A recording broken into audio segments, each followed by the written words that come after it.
Hello everyone, Peter Zeihan here coming to you from Colorado. I hope everyone had a great Thanksgiving and I hope it kicked off a fantastic holiday season for everyone. Holiday, Christmas, Hanukkah, Kwanzaa, whatever you call it, whatever makes you happy, just that's somebody else's culture war issue.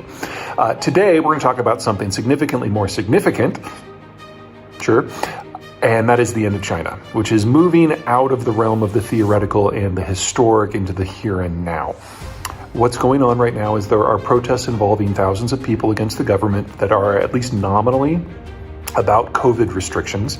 Now, ostensibly, there have been two triggers for these sort of mass, semi-coordinated protests. The first was a fire that occurred in the western city of Urumqi that killed people who were under COVID quarantine.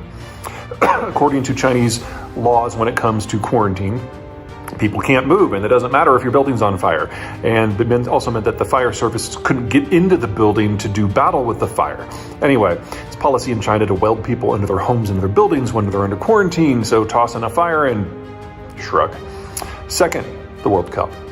China is an information state, and part of that means that the state lies to you about anything it finds inconvenient, like the fact that most of the world has found a way to move on from COVID. Well, the World Cup's live broadcast showed tens of thousands of cheering and booing fans without masks.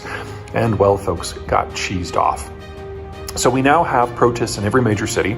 The overall number is at least in the high tens of thousands of people participating. And it's difficult to know more detail than that because it's an information state. China is a bit of a black box for policy because China is a one-man state, but that one-man state is becoming overwhelmed with non-compliance.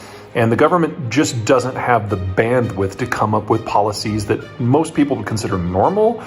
But I think the best word we can use here is creative. One person only has so much bandwidth. And so we're seeing institutional freezing and breakdown.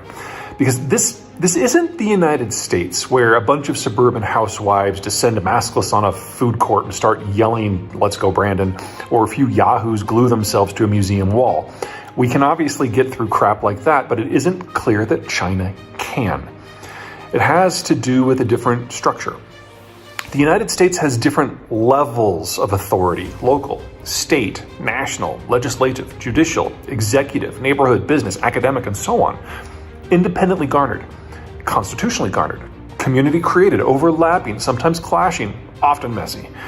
But interests generate power, generates authority, generates durability, not in China. China is a one-man state because it is nearly the only way that China can exist.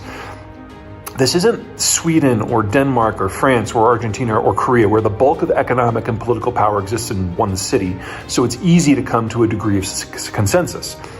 China's population is spread out on a huge swath of territory comprising everything from near Arctic to fully tropical, and regional disparities abound as you would expect. But this also isn't the United States, where our definition of inequality means that the average person in Maryland is about twice as wealthy as an average person in West Virginia. China's regional disparities are a 10-to-1 span. Nor is this a country like Germany or the US or Japan or India or Indonesia, where geography was kind enough to enable physical integration via either waterways or easily maintained road and rail networks. And so where you have integration, you have commonality. You've never had that in China. The North China Plain is its own region. The Yangtze Basin is an industrial powerhouse with few connections to the north. And the cities of the southern coast have always looked abroad for their welfare, their safety, and even their food. The only way to make China work is to force it to. And these many disconnects show up in Chinese institutions. The Chinese constitution is a joke. It isn't even referenced by Chinese courts. There's no rule of law. There is law by rule. And that rule is whatever Xi, the chairman, says. And he is a horrible delegator, even within the Chinese Communist Party. The COVID restrictions in play right now are part of that milieu.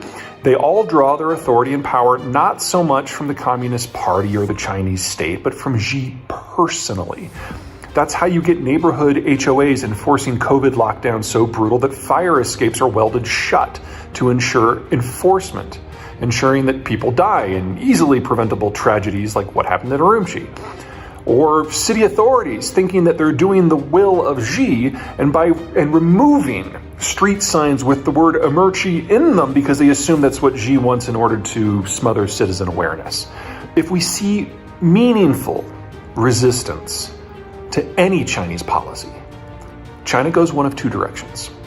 Option one, you get a rolling series of government breakdowns as Xi's authority is challenged, and there's no one to step in to replace it because he has purged the system so completely.